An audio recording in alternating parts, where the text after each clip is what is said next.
Agora vamos começar mais uma edição do podcast Chama o VAR.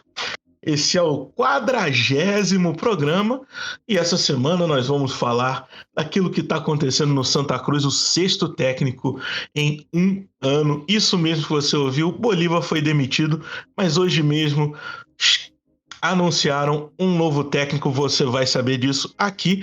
Vamos falar também tudo o que aconteceu na terceira rodada da Série C, aquilo que pode acontecer na quarta rodada da Série C, os times que estão surpreendendo a gente, os jogadores que estão se destacando, e para isso eu não estou sozinho, eu tenho comigo ele, Lucas Mantovani. Tudo bem, Lucas? Opa, Celso, tudo bem com você? Cara, inclusive, já vou emendar meu destaque aqui inicial rapidão. A gente também vai falar sobre rinha de arbitragem hoje, tá? Só para deixar os ouvintes com um gostinho de quero mais. E como a gente não podia deixar de falar, temos o nosso Twitter e o nosso Instagram. Você que não segue a gente, vai lá e segue, @podchamovar. Temos também o nosso e-mail, chamovarpodcast@gmail.com, para você que quer mandar aquela mensagem pra gente que não cabe nos caracteres das redes sociais, vai no nosso e-mail. Temos também um plano de apoio, plano único. Lucas, quem quer ser apoiador faz o quê? Celso, para ser apoiador é muito fácil. Tem como fazer isso pelo Apoia-se, lá no apoia.se/podchamovar, e também pela assinatura do PicPay, no PicPay @podchamovar. Contribuindo com a gente, você vai ter acesso ao nosso plano, o Varzão. Ele te dá um sorteio mensal com brindes, e também a cada 15 dias você recebe o material bruto das nossas entrevistas com os protagonistas do campeonato, tudo isso por R$ 7,90. É uma pichincha, você ajuda a gente a continuar o VAR. Lembrando também que a gente tem o Telegram do VAR, tá aberto, é só pesquisar ali no Telegram, cabine do VAR. Além disso, tem o link no post fixado no Twitter. E, para você não ter que ficar fazendo nada durante esse episódio, só escutar, todos os links estão na descrição. Então pode ficar tranquilo, dá play de boa e depois você vai e apoia a gente, pelo amor de Deus, a gente tá precisando. Lucas, passando rapidinho nos resultados, não só da terceira rodada, mas da semana, porque nós tivemos jogo atrasado ali da primeira rodada, que aconteceu hoje, no dia que nós gravamos o podcast, quarta-feira, dia 16 de junho. Mas no sabadão, tivemos Novo Horizontino 0, Oeste 0, São José 0, Ituano 0, Manaus 2-1 no Floresta, Botafogo de São Paulo 1, Mirassol 3, Jacuipense 0, Paysandu 2, no domingo, Tombense 2-2 com Altos, Criciúma 2-1 no Ipiranga, Botafogo da Paraíba 1, Volta Redonda 2, Paraná 1-1 com Figueirense. Segunda, Ferroviário 1-0 no Santa Cruz. E hoje, pela primeira rodada, Oeste 0, Mirassol 1. Lucas, qual jogo você destaca dessa rodada? Eu já vou emendar. Ferroviário 1-0 Santa Cruz. Foi um jogo bem interessante do Ferroviário. É um time que vem surpreendendo. Eu lembro até que na live com o pessoal do Toró, eles colocaram o Ferroviário como um time que podia beliscar o acesso. Eu não acreditava tanto, mas vendo o time jogar, eles me convenceram de que realmente é possível buscar o acesso. O time está muito bem, tem um meio de campo e um ataque muito rápido. E do outro lado, Santa Cruz, que tá ruim, né? Não tem outra, tá uma bagunça lá, tá horroroso. No primeiro tempo até tentaram colocar o Chiquinho de segundo volante, você imagina o que aconteceu. E além de tudo, foi nesse jogo que teve a rinha de árbitro. E aí eu acho que esse é um grande destaque também desse programa sério. É o seguinte, o glorioso juiz lá autorizou a substituição e o quarto árbitro simplesmente não colocou nenhum número na placa e mandou o cara entrar. E começou a gesticular pro juiz, aquele lá é naquele lá, hein? Aquele lá é naquele lá. Aí o juiz ficou puto, falou, porra, cadê a placa, caralho? Eu quero a placa. E aí o quarto árbitro começou a se justificar, então quase rolou rinha. Deixando bem claro que a linha do VAR prega paz nos estádios, então a gente é absolutamente contra briga com qualquer membro durante uma partida de futebol. A curiosidade que eu trago é que quando tem jogo do Ipiranga, o time que tá de amarelo vence. O Ipiranga venceu as duas primeiras partidas de amarelo, jogou de verde essa, e o Criciúma jogou de amarelo. Então o Criciúma ganhou. O segredo para enfrentar o Ipiranga é jogar de amarelo. Cara, é isso. É esse tipo de análise que eu espero nesse programa. O cara fala, porque o meio-campo recompõe, não recompõe. Porra, jogou de amarelo, ganha. É assim que funciona. 4-3-3. É, Não, porque tem que espetar, é. quebrar linha. Não, não, cara, não é assim que funciona. O negócio é, todo mundo sabe que A gente quer curiosidade tabu. uniforme ganha jogo. Todo mundo sabe disso. Camisa pesa. Camisa pesa. Vamos de curtinho agora, Lucas? Bora lá, Celso. Então, olha só. Nessa rodada a gente teve 3 vitórias dos mandantes, 4 empates, 4 vitórias dos visitantes, 23 gols em 11 jogos, média de 2,1 gol por jogo. Significa que a média está aumentando, isso é muito bom para quem assiste, né? No caso, a gente também.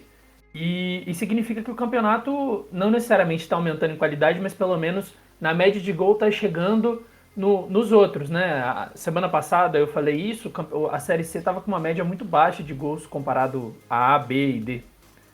Mas enfim, com relação ao campeonato, 13 vitórias dos mandantes, 7 empates, 9 vitórias dos visitantes. A gente tem um equilíbrio maior esse ano em Celso do que no ano passado. Ano passado esse número era maior, pendia muito mais para os mandantes, coisa interessante para a gente, inclusive, discutir depois. 57 gols em 30 jogos, o que dá uma média de 1,9 gol por jogo. O Volta Redonda, o Voltaço, tem o melhor ataque da competição com 7 gols feitos. Já o Manaus, ao contrário, tem a pior defesa, são 6 gols sofridos. Oeste, Santa Cruz e São José ainda não conseguiram marcar um gol em 3 rodadas, eu acho isso um absurdo, inclusive. E o Ferroviário, defesa que ninguém passa, ainda não sofreu gols.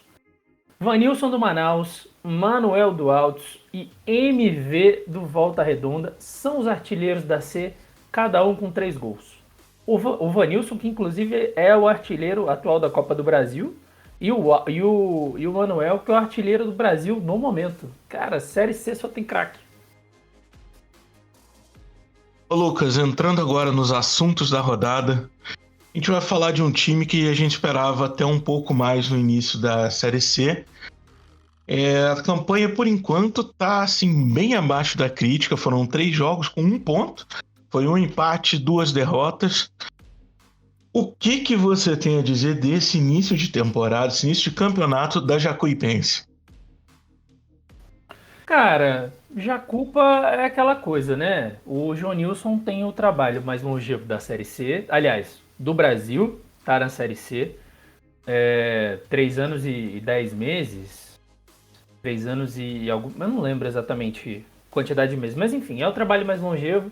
É um cara que trabalha direitinho, mas o time do Jacuipense, ele foi perdendo um pouco dos jogadores, né, do ano passado para esse ano. Não manteve toda a base, saíram alguns jogadores importantes, a gente já falou aqui várias vezes do Diney.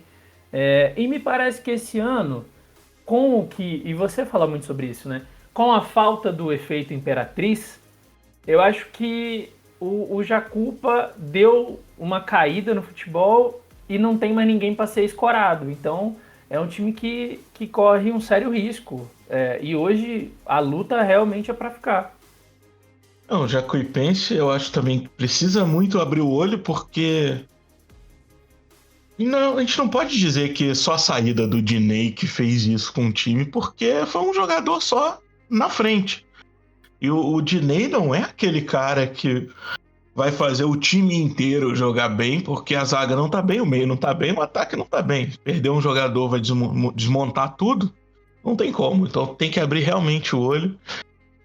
Outro que tem que abrir o olho é o Santa Cruz, porque demitiu o Bolívar, como a gente já disse no início.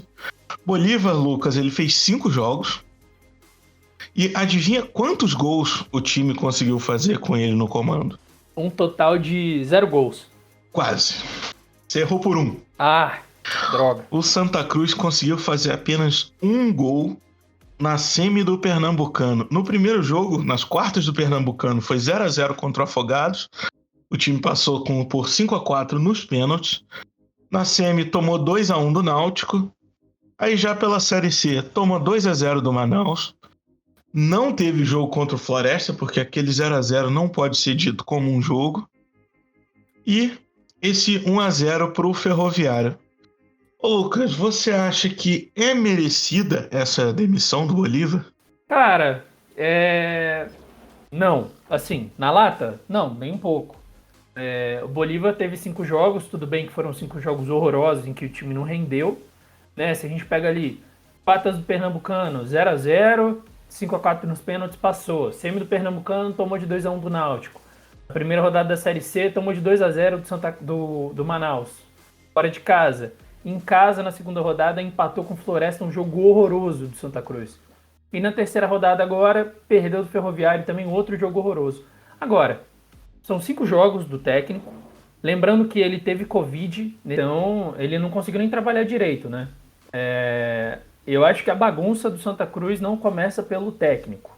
Acho que, aliás, começa pela quantidade de troca, né? Mas não em si é uma culpa do Bolívar, em que pese o fato de um trabalho com 5 jogos não ter apresentado nenhum tipo de evolução. Mas se a gente pega os 5 jogos do Santa Cruz não melhorou. E isso é um problema também. Né? O Bolívar não começou bem. Mas falar em demitir já no 5º jogo, eu acho um absurdo. Se você pegar o tempo que ele teve à frente do Santa Cruz, que foram 50 dias para jogar 5 jogos, 10 dias a cada jogo. A gente sabe que não é cravado 10 dias, porque jogos da Série C são a cada semana e teve esse espaço entre a saída do Pernambucano e o início da C. Mas o time não evoluiu. Eu acho também que deveria ter sido mantido para que ele conseguisse mostrar o trabalho dele, porque ele não teve tempo efetivo para poder implementar o seu estilo de jogo. Porque o Santa Cruz ele vinha jogando com o Martelotti de um jeito antes, depois contratou o Brigatti, que era de outro estilo. O Galo passou de passagem ali. Então, são os 3 ali que tiveram antes dele, são de estilos diferentes. O elenco foi montado para um estilo diferente do dele também.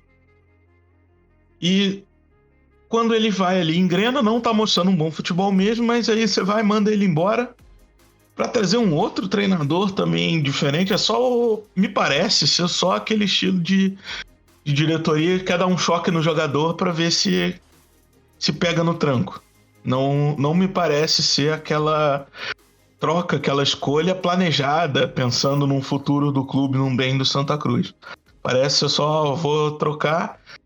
E o fato de ser um treinador, o Roberto Fernandes, que a torcida já estava pedindo, meio que jogou para a torcida. Nossa, pediram ele? Tá aqui ele. Então, se não for bem, a gente fez o que vocês queriam. Foi jogado para a torcida essa atitude da diretoria do Santa Cruz. Porra, mas assim, haja choque, né? Porque você já tá no 4º técnico em 2021. É o 6º, né? 7º técnico em um ano. Você que sabe melhor. 6º em um ano. 6º em um ano, cara.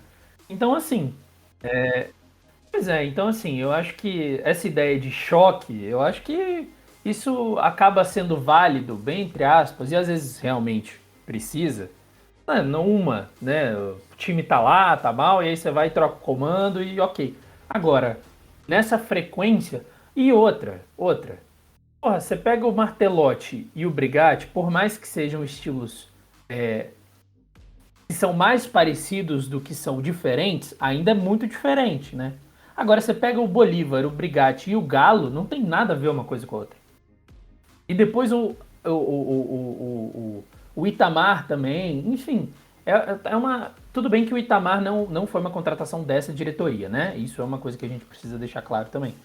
Essa diretoria contratou Brigatti, não renovou com o Martelotti, né? E aí Brigatti, Galo, Bolívar e agora o Roberto Fernandes. O Galo é o mais destoante ali, né? E o cara foi para assinar o contrato e saiu de férias, basicamente. Nem treinou, eu acho, o elenco. Acho que não tem foto dele treinando o elenco. Se a gente entrar no site do Santa Cruz. Mas eu acho que o buraco é muito mais embaixo, né? A gente vai entrar nisso já. Mas o buraco é muito mais embaixo, não é do técnico. Mas a gente precisa também falar que o Bolívar não fez um bom trabalho, né? Nesse pouco tempo que ele teve, ele não conseguiu... primeiro, organizar o time na defesa, que eu acho que era o que todo mundo estava esperando. O time é muito espaçado, dá muito espaço. E além de tudo, é um time que parece que joga com freio de mão puxado o tempo todo. Parece que os caras. Não tô falando que é questão de entrega, tá? Eu não entro nesse mérito. Eu acho mó idiotice quem vir falar, os jogadores não tão com garra, não sei o que e tal. Tipo assim, claro que às vezes Querem isso acontece, demitir o mas. treinador. Claro que isso acontece, mas eu não acho que isso é o padrão, entendeu? Mas realmente parece que estão com o freio de mão puxado. Acho que existe uma pressão muito grande ali no Santa Cruz, né? Porque o ano é muito ruim. Não é a Série C que é ruim. É o ano, né? A Copa do Nordeste foi pífia. O Campeonato Pernambucano chegou na semifinal, mas, enfim, não foi tão bom também. E a Série C é horrorosa. Isso começa um pouquinho antes, ó. Aquela segunda fase da Série C ano passado já não foi tão boa assim. É uma segunda fase bem, bem abaixo também. Mas, ô Celso, para você, quem que tem mais parcela de culpa, então, em relação ao que está acontecendo no Santa Cruz? É a diretoria? É o elenco? São as comissões técnicas que passaram? Você acha que dá pra gente culpar mais alguém? Você acha que a culpa é dividida ali mesmo? Tá todo mundo no mesmo bote? O Lucas, mais culpado é bem difícil, porque do ano passado para cá a gente teve a troca de diretoria, a gente teve aquele movimento conturbado nos bastidores do Santa Cruz. Então, assim, isso acaba refletindo no vestiário. Você não tem uma tranquilidade. Então, se tem aquela briga já entre os diretores, o elenco sente. A gente falava também que o elenco era um elenco bom para a Série C, só que ele não é perfeito. Ele precisa saber, ele precisa de alguém que saiba como utilizar esse elenco. Parece que a diretoria não conseguiu encontrar esse alguém que saiba. Comissão técnica, eu não sei se é bem culpa da comissão técnica ou de quem contrata a comissão técnica, porque a comissão técnica é contratada para fazer aquilo que eles sabem fazer. Então, quando você contrata eles, você espera que eles façam o que você quer que eles façam, não o que eles realmente podem fazer. Você chegar para mim e falar assim, não, eu vou contratar o Bolívar para que ele faça do Santa Cruz o que foi o Vila Nova ano passado. Ele não vai conseguir, porque o estilo do Santa Cruz é diferente do que era o Vila Nova no ano passado. O Chiquinho, por melhor que seja, o Rondinelli, eles não têm a mesma característica do Alain Mineiro, que apesar, além de tudo, ele é também um grande líder do elenco. O Santa Cruz perdeu o Dani Moraes, que era o capitão do time, ele era o símbolo do time. Então o elenco sofre isso, e por isso eu não consigo te mostrar hoje quem seria o maior culpado entre os três. O mais fácil, tanto para o torcedor quanto para a diretoria, é botar a culpa na comissão técnica, manda uma comissão embora, contrata outra, vê no que dá. Mas esse vê no que dá, principalmente esse ano que tem a limitação de troca de técnico, pode ser assim, tiro no pé. Apesar de que o Santa Cruz tem ali aquela sombra do Givanildo, que foi contratado para ser diretor do Santa Cruz, mas a gente sabe como funciona no Brasil. Se precisar, bota alguém para assinar como técnico enquanto ele comanda de verdade. Olha, eu vou ser um pouco mais afirmativo que você, assim, nesse sentido. Eu acho que para mim a parcela de culpa maior é na direção, sabe? Se a gente pega ali eu não tô falando que é por conta do que o pessoal tá falando no Twitter, por exemplo, que é a rede que a gente mais usa e tal. Mas eu não acho que eles têm colocado tanta culpa no Bolívar, assim. Acho que a, a, a reclamação principal, do que eu tenho visto, pelo menos, é com relação à diretoria. E eu sigo nessa linha também. Você coloca Brigatti, Bolívar, são dois técnicos que já se provaram na Série C, né? Se provaram ser capazes de fazer um trabalho mediano, bom, enfim, na Série C. E aí a gente pega também o Martelotti. Eu não acho que aí é uma coisa de técnico, sabe? Eu acho que é um pouco mais profundo. E se for um problema de elenco, quem montou o elenco foi a diretoria, né? Tipo, não necessariamente todo mundo do elenco foi essa diretoria que trouxe. Mas, a partir do momento que você assume, é seu elenco, você resolva, né? Não é fácil, obviamente, não é, como diria nosso amigo Paulo do É Nóis Que Herói, geração PlayStation, mas o pepino é seu, né, irmão? Tem que se virar. E aí, a gente pega a diretoria, né? Você falou muito sobre a questão da eleição. A eleição rachou o clube, né? E aí a gente viu muita expectativa em cima da galera do Pro Santa, né? A gente tem até um episódio, inclusive para quem estiver escutando, quiser saber mais sobre, a gente tem um episódio que a gente gravou com o Daniel, que é jornalista lá, com o pessoal também do Arquibancada Coral, assim, falando muito sobre a eleição do Santa Cruz. Enfim, a eleição rachou o clube. Eu acho que essa direção, ela tá bem perdida, ela não tá sabendo direito o que tá fazendo. E aí vai nesse chavão de simplesmente trocar o técnico. Também teve um pouco de azar, né? Trouxe, por exemplo, o pernambucano, né? Que foi inclusive o artilheiro do estadual e que não tá conseguindo jogar, né? Tá machucado. Eu acho que é um baita azar isso, talvez com ele na frente. Eu não tô falando que isso resolveria, mas é um jogador que pode fazer diferença. Acho que tá numa fase ruim do Chiquinho também. O Chiquinho vem muito mal nesses últimos jogos. Um pouco também porque não tem mais com quem o Chiquinho jogar, né? O meio-campo do Santa Cruz hoje é o Chiquinho. Tanto para criação de jogada, principalmente. O pessoal da frente não segura. Então, assim, o time todo tá muito mal. E, além de tudo, tem toda essa questão de pressão, né? A gente via muito isso e continua vendo. Os caras anunciavam contratação e o comentário era: acesso é obrigação. A galera ainda tá muito machucada do ano passado, né? E a gente consegue entender, porque, porra, foi uma campanha histórica ano passado, quase. Foi uma campanha que quase bateu recorde. Então a gente entende também a paciência da torcida.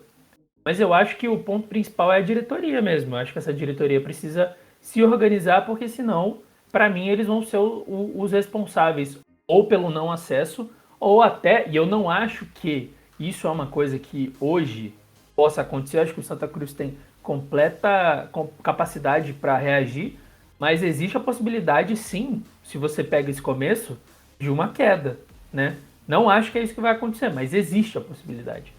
Então, para mim, é a diretoria que tem que se acertar e a gente agora fica ansioso para ver como que vai trabalhar o Roberto, né, que chegou. Ô, Lucas, eu não boto tanto assim a culpa na diretoria com base no eles sabiam o que estavam pegando quando assumiram e quiseram assumir, porque esse movimento ele ia muito além do que simplesmente assumir o clube e levar de volta para a segunda divisão e posteriormente primeira divisão. Ele estava propondo reorganizar o clube desde dentro. E isso incluía também alguns contratos que eram renovados, contratos longos com muitos jogadores que já estavam no elenco e com idade mais avançada. Um deles era o Pipico. Então, assim, é muito fácil a gente falar, eles sabiam o que estava acontecendo no time e assumiu porque quis. Isso, para mim, é problema da diretoria passada. Foi um erro da diretoria passada. Porque senão a gente nunca vai dar o problema do anterior. Vai ser sempre o problema do que tá. O que tá tem, sim, a obrigação de melhorar o clube, assumindo os erros da diretoria anterior e melhorando isso, mas não dá para cair tudo sobre os ombros dela, porque senão a gente tira também dos ombros do que estava antes. E a diretoria também não tem culpa de os jogadores não estar rendendo dentro de campo. Porque jogadores que jogaram bem no ano passado, na primeira fase, esse ano não estão jogando nada. O Chiquinho, que é um jogador importante, não está conseguindo acertar um passe, não acerta um chute. Então, isso para mim não é culpa de diretoria, não é culpa de comissão, é culpa do problema do elenco. O elenco não está conseguindo corresponder àquilo que foi para que foi contratado. E as comissões técnicas também, eles foram contratados para uma coisa e não conseguiram mostrar. Porque o time, ele não mostrava padrão. Não é que não conseguia resultado, ele não mostrava padrão técnico, padrão tático dentro de campo. Isso não é também diretoria, isso é problema da comissão que não conseguiu tirar isso do elenco. Então é muito simplista para a gente botar muito numa diretoria que acabou de assumir um clube que já tinha muitos problemas antes e que não foram problemas criados há pouco tempo, são problemas há muito tempo. Assim como você disse, a pressão, ela é muito por causa de Sport e Náutico estarem acima do Santa Cruz e o Santa Cruz não ter conseguido subir. Essa pressão dos adversários em cima da torcida faz com que a torcida pressione ainda mais o clube. Então eu divido muito a culpa entre os três setores, mas por isso. Não consigo achar um culpado só. É uma conjunção de fatores que faz com que o clube esteja nessa situação agora. Olha, eu não discordo de você. Se pareceu que eu tô culpando só a diretoria em si, talvez eu tenha me expressado errado, então. Não é esse o ponto. Acho que a diretoria tem mais culpa, foi isso que eu quis dizer. E acho que tem mais culpa, por exemplo, porque fez várias contratações nessa temporada e inclusive de jogadores que já chegaram e já saíram. Ou de jogadores que chegaram e assim, estão encostados no clube. Né? Você pega ali o Eli Carlos, chegou e já saiu, o volante. Meia, contratou o Marcos Vinícius, contratou o Péricles. Os dois já chegaram e já saíram. O Rondinelli, que eu acho uma contratação contestável. Podia dar certo, podia não dar, mas eu não traria. Eu, Lucas. Enfim, e tem outras contratações aqui, não vou entrar nesse mérito todo. Tô falando o quê? Me parece que a forma como a eleição aconteceu foi muito problemática, né? Houve um racha muito grande. Isso não é necessariamente culpa só da diretoria atual, eu acho que é uma culpa, enfim, de toda o colegiado ali que forma o Santa Cruz, né? Eu acho que o clube está em crise nesse aspecto, é de todos. Mas, cara, por mais que você queira organizar o clube de dentro, não vai ser contratando 4 técnicos, entendeu? E isso é diretoria. Isso não é comissão, enfim, é diretoria. Então é por isso que eu coloco um pouco mais neles, mas não é 100% não. É óbvio que as comissões técnicas têm também o seu papel. O Brigatti é um bom técnico, mas realmente o trabalho não estava rendendo. Eu demitiria o Brigatti? Eu? Não. Mas enfim, foi uma escolha. Aí trouxeram o Galo. O Galo, que para mim é extremamente contestável, saiu mal do Botafogo. Foi parar em Recife, não sei como. Ficou o quê? 1 semana, 2 semanas foi embora. Beleza, ele que pediu para ir embora. Santa Cruz colocou ele na justiça. Mas a responsabilidade da contratação é da diretoria. Então por isso que eu coloco mais neles. Mas realmente, os jogadores também não estão rendendo. O Chiquinho não está bem. A zaga do Santa Cruz sem o Dani Moraes é um problema. Apesar do Breno Calixto não ser um jogador ruim, inclusive ele joga bem, é um bom jogador, né? Acho que é uma má fase geral também do clube, do elenco, do clube, enfim. Mas eu coloco um pouco mais na diretoria, sim. E é isso. Lucas, para encerrar do Santa Cruz, vamos falar um pouco do Roberto Fernandes. Ele já é um velho conhecido da torcida, a torcida pediu muito ele pouco antes do Bolívar sair, na hora que o Bolívar saiu e 2 segundos depois, quando a diretoria anunciou o Roberto Fernandes, foi aquela euforia. Negociação todo mundo rápida, feliz. Né? Não, foi aquele negócio, o Bolívar já chamou o Uber, o Roberto Fernandes já tava virando a esquina. Tava ali no bar do Arruda, já pronto pra entrar. Não tem dúvida. Ele já tava de malinha e tudo já. Eu vou ficar por aqui em Recife mesmo, viu? Ele tava no aquecimento ali. O que o Bolívar saiu, chegou nem no vestiário, já tava entrando em campo.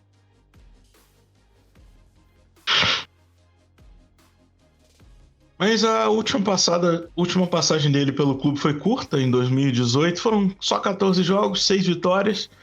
E depois disso ele passou por CRB, ABC, voltou para o CRB, onde ficou até o final do campeonato alagoano. Ele foi demitido justamente depois de perder o título do alagoano para o CSA. Sobre o estilo de jogo de 2018, ainda no Náutico, ele disse: "Não estou nem aí para propor o jogo, quero ganhar o jogo. A primeira coisa dentro do futebol é que só com resultado e vitórias você tem sequência de trabalho no Brasil." Isso me lembra, Lucas, o senhor Muricy Ramalho dizendo que aqui é futebol, que é show, compra ingresso para ver Ivete Sangalo. Você concorda com os dois técnicos? Para você também, importante é vencer, não importa como? Cara, eu não concordo que tenha que ser assim. Agora, eles não estão errados que funciona assim, né? Não é uma mentira. E é só a gente ver. O Bolívar foi mandado embora com 5 jogos. Porque ele não ganhou nenhum. Se ele tivesse ganhado 3 desses 5, ele não teria sido mandado embora. Independente da partida que o Santa Cruz estivesse fazendo. Porque daí a treta é outra. Porra, o time tá jogando muito mal. Nossa, mas não sei o quê. E, inclusive, era uma coisa que a gente comentava do Santa Cruz ano passado, né? O Santa Cruz ano passado, nessa campanha maravilhosa que ele fez, ele tem mais ponto do que desempenho. Então, mentira não é. Isso é um fato. Mas eu preferia que não fosse assim. Mas aí são outros 500, outros papos, outras histórias. Mas agora, ô Celso, falando do estilo de jogo, assim, particularmente, eu não conheço o Roberto Fernandes, não, realmente, assim, não acompanho a carreira. Se eu falar, tipo assim, joga desse jeito, eu vou estar chutando, mentindo, e eu acho que não tem que ser assim, né? Mas, pelo aspas, eu acho que dá pra gente tirar a conclusão de que a gente pode esperar um técnico que, primeiro, ajeite o time, no sentido de pelo menos ajeitar a marcação do Santa Cruz, né? Tentar fazer com que o Santa Cruz consiga, sei lá, tocar bola, por exemplo. Já é um começo, já é um avanço. Tentar fazer um gol, cara. Olha só que coisa importante, fazer um gol na competição, indo para a quarta rodada. Então eu espero que ele comece dando uma ajeitada, assim. Acho que o estilo de jogo vai ser mais ou menos nesse sentido, de tipo assim, vamos ajeitar aí e foda-se. Um 6-0 é 3 pontos, não interessa. Agora, sobre a contratação relâmpago dele, porque não tem outra coisa pra. Não tem, né? Celso, você já viu uma contratação mais rápida que essa? Olha, eu tentei procurar aqui na minha memória e difícil. Não, é quase contratação do Guinness Book, assim. Se os caras programaram, tipo assim, 2 horas, sai Bolívar, 2:02, entra Roberto Fernandes. Não deu nem tempo da galera ficar muito louca lá e pedir o Lisca, que era o que estavam fazendo também, uma galera falando do Lisca. Enfim. Mas, segundo a apuração do pessoal do GE lá de Pernambuco, o Roberto Fernandes ele tem, digamos que uns laços ali estreitos com o atual coordenador técnico do clube, o rei do acesso, grande Givanildo, e também com o executivo Fabiano Melo, com quem o Roberto trabalhou no América de Natal. E aí, pelo jeito, o Roberto já estava em conversa com a direção do Santa Cruz desde a noite da terça-feira. Quer dizer, eu acho que não foi surpresa para ninguém, né? A gente queria até entrevistar o Bolívar e aí, Bolívar, você imaginou que você ia ser demitido? Porque eu acho que você se surpreendeu com a demissão, Celso? Eu, particularmente, não. Surpresa não. Eu me surpreendi mais com a contratação do Roberto Fernandes logo em seguida do que a demissão do Bolívar. E aí eu até mandei mensagem pro Gabriel que participou com a gente no último episódio, a gente falou bastante sobre o Ituano. Eu falei, porra, Gabriel, uma semana de diferença, vocês podiam ter levado o Bolívar em vez do Mazola. Ele falou, pois é, velho, preferi o Bolívar também, mas aí já foi, né?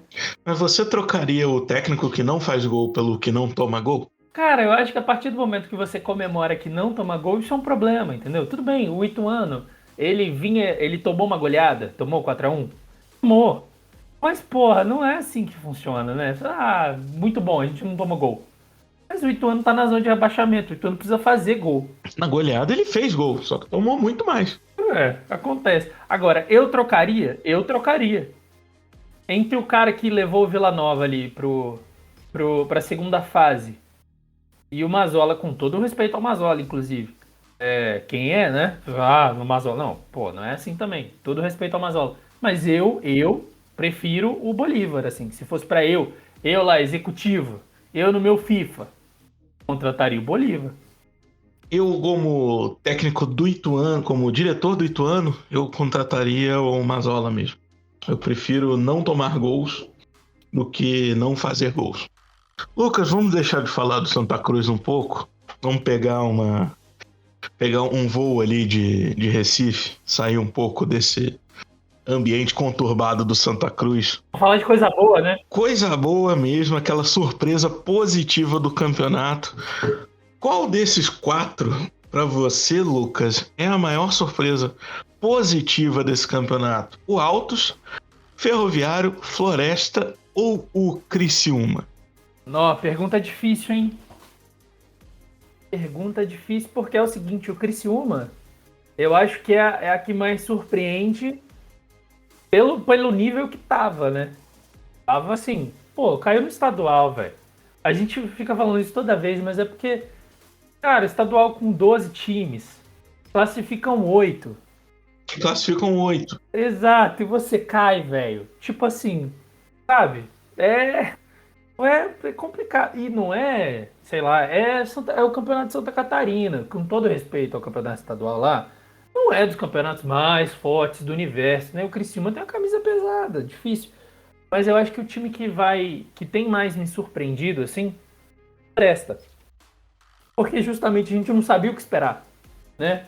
Time que não jogou até começar, não jogou nenhuma partida até começar a Série C. E vem de boas apresentações, né? Time que ali com o Tony na lateral direita e também com um ataque consegue fazer seus gols, está conseguindo seus pontos. Para mim era um time que ia ficar ali em meio de tabela, mas se a gente pega, por exemplo, a classificação hoje da Série C, o Floresta tá em quinto lugar ali, ó. Tá brigando hoje para entrar nessa área de classificação.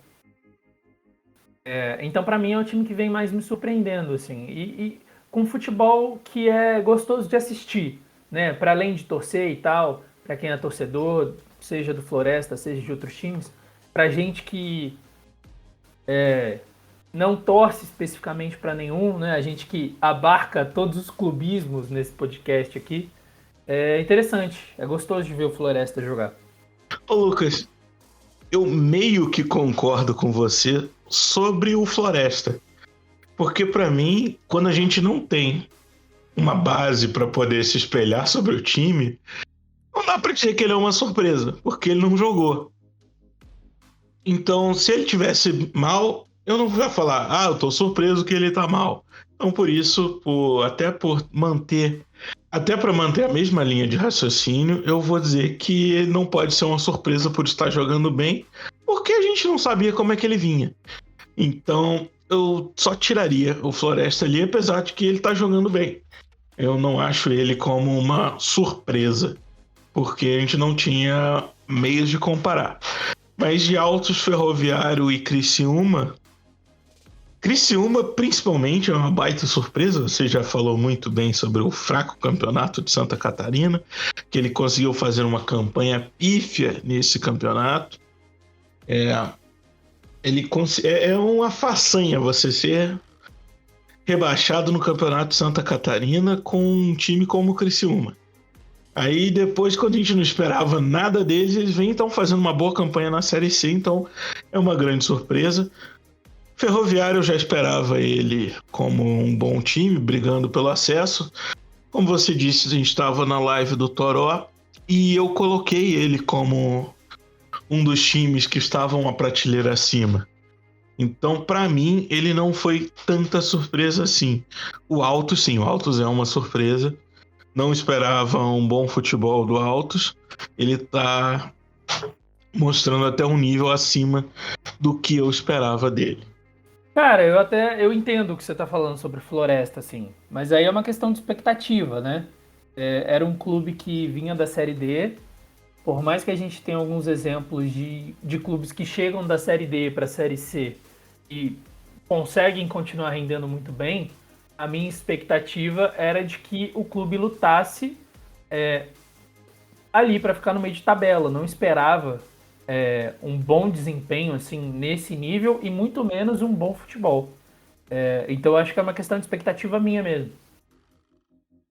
E o Ferroviário, eu coloco como surpresa porque por mais que fosse um clube que prometesse alguma coisa, eu coloco surpresa no sentido de o bom futebol apresentado, né? Porque a gente já falou muito aqui sobre o quanto pontuação e desempenho eles não são coisas necessariamente que andam juntas.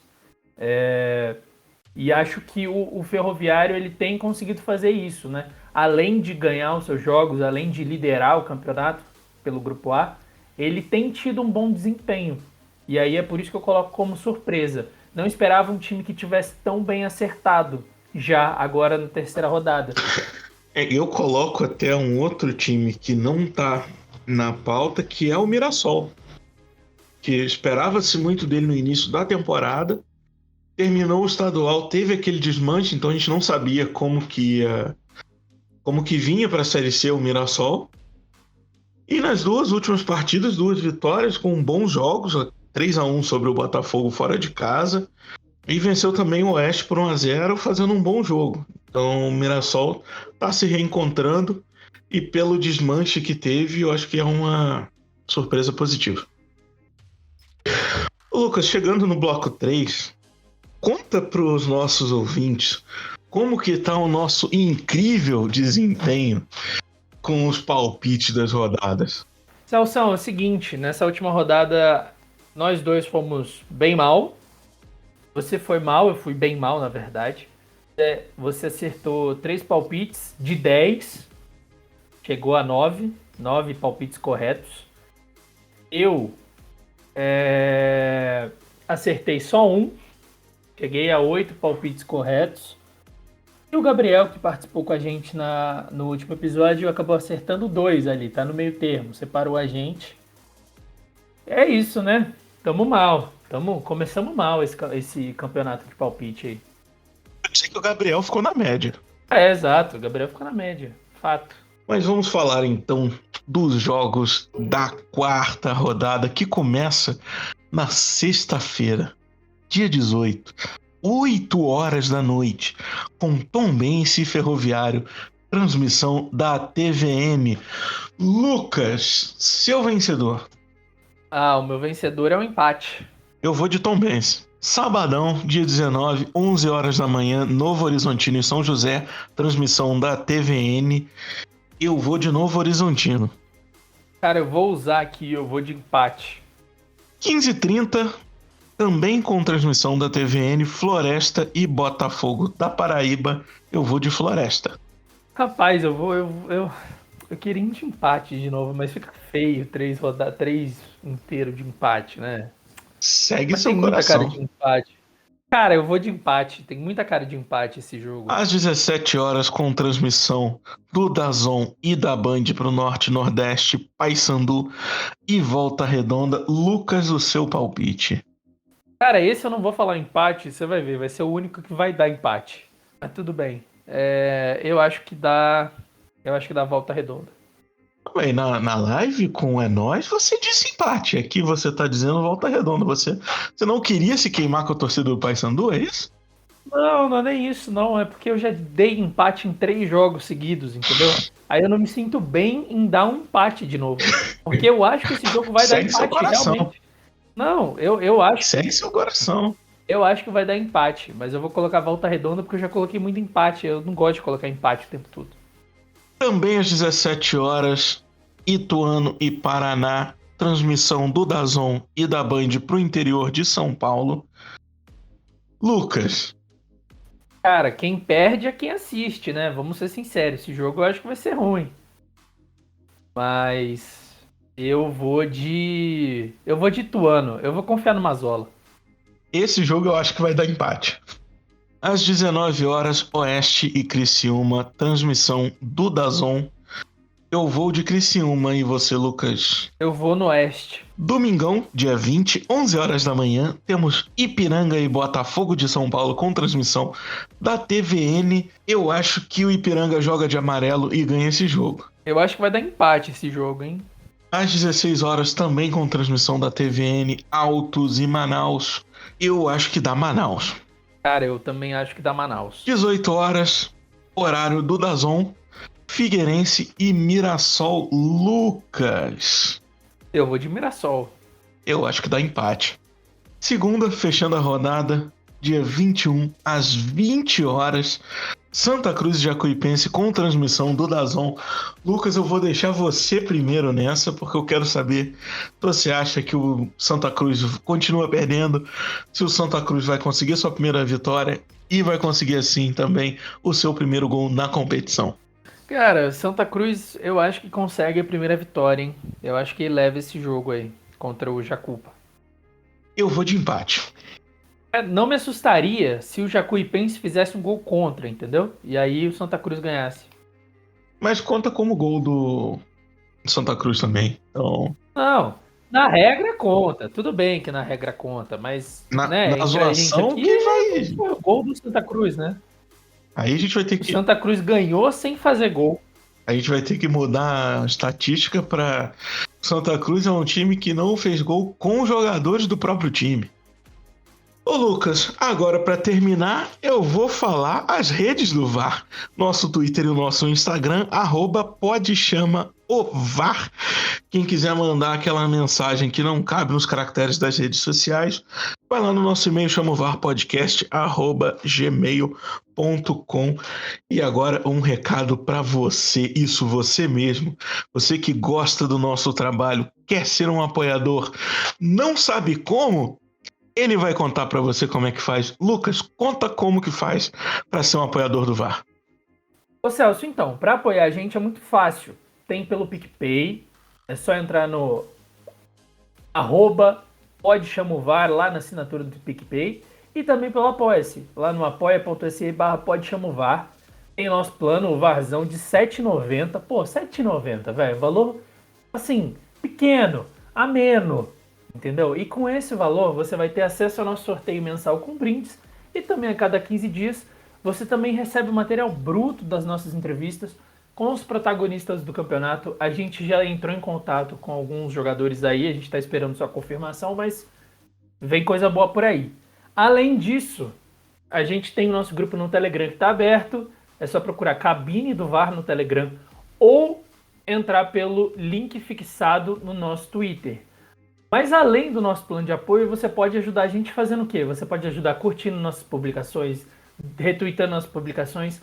Lá no Instagram, todo dia a gente tem um girão da Série C, com todas as notícias dos clubes da Série C no dia, e tá ficando bem legal.